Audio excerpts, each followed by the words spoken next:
Instagram ini dinobatkan sebagai media sosial yang paling sering digunakan untuk melakukan perundungan atau bullying secara online. Video bullying atau perundungan yang dilakukan oleh sejumlah remaja putri di bawah umur di Cilacap, Jawa Tengah viral di media sosial. Hai guys, aku Jovanka. Di sini aku mau memberikan opini atau pendapat aku terkait statement penggunaan sosial media akan menyebabkan semakin berkembangnya pertikaian sosial di masyarakat. Nah, sebelumnya aku mau tanya dulu nih sama kalian, siapa di sini yang pernah berantem sama keluarga, sama temen, sama tetangga, atau sama siapapun deh? Nah, pasti kita pernah kan ya?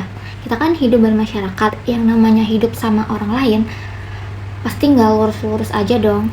Kita kan punya pemikiran yang berbeda-beda, makanya itu pasti ada aja slacknya atau cekcok satu sama lain. Oke, selanjutnya aku juga mau tanya nih sama kalian, siapa sini yang nggak main sosial media? Nah, aku yakin sebagian besar dari kita kan main HP ya, otomatis kita juga main sosial media. Entah itu anak-anak, remaja, orang dewasa, orang tua, atau bahkan kakek nenek sekalipun. Karena kita kan hidup di era yang sekarang, dimana sosial media itu udah menjadi kebutuhan kita sehari-hari, udah menjadi bagian tidak terpisahkan gitu dari hidup kita.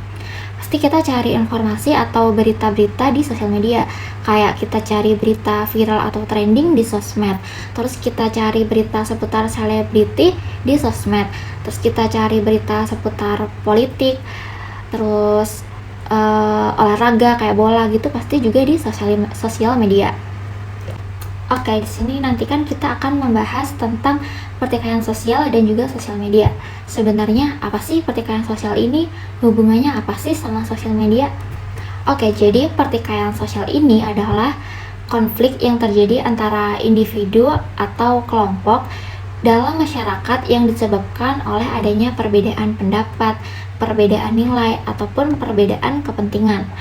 Nah, sedangkan sosial media sendiri ini adalah sebuah platform yang memudahkan kita untuk berbagi pendapat. Oke, kalau dari aku sendiri ya, kalau aku sih setuju penggunaan sosial media ini akan menyebabkan semakin berkembangnya pertikaian di masyarakat.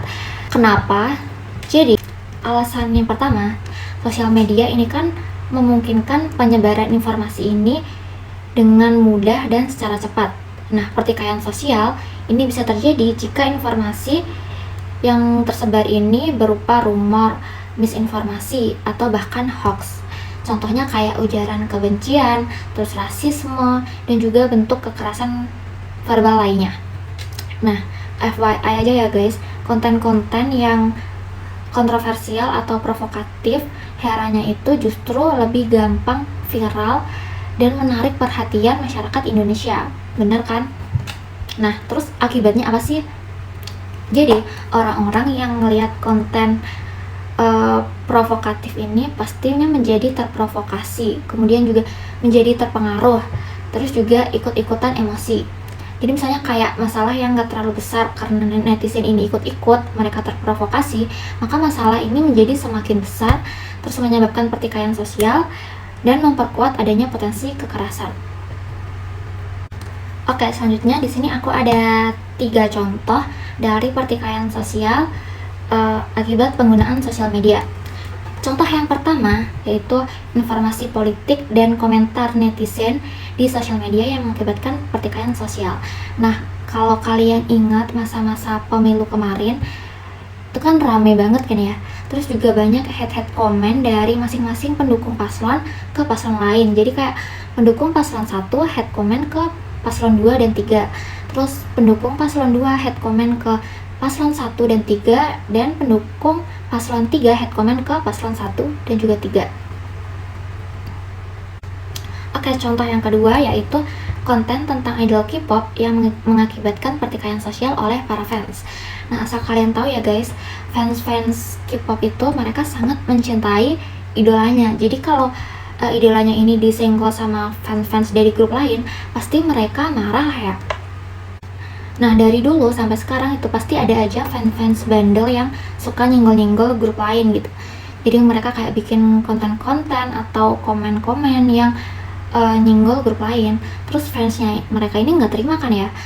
Terus berantemlah mereka di komen, senggol-senggolan, saling menjatuhkan idola mereka masing-masing gitu.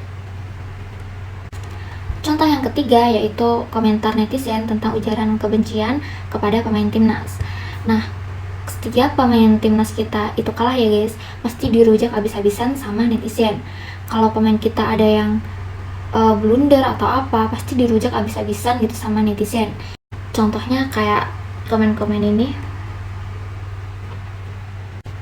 Oke, itulah tadi penjelasan atau alasan-alasan aku mengapa aku setuju dengan pernyataan bahwa penggunaan sosial media ini mengakibatkan semakin berkembangnya pertikaian sosial di masyarakat jika sosmed ini tidak digunakan dengan baik.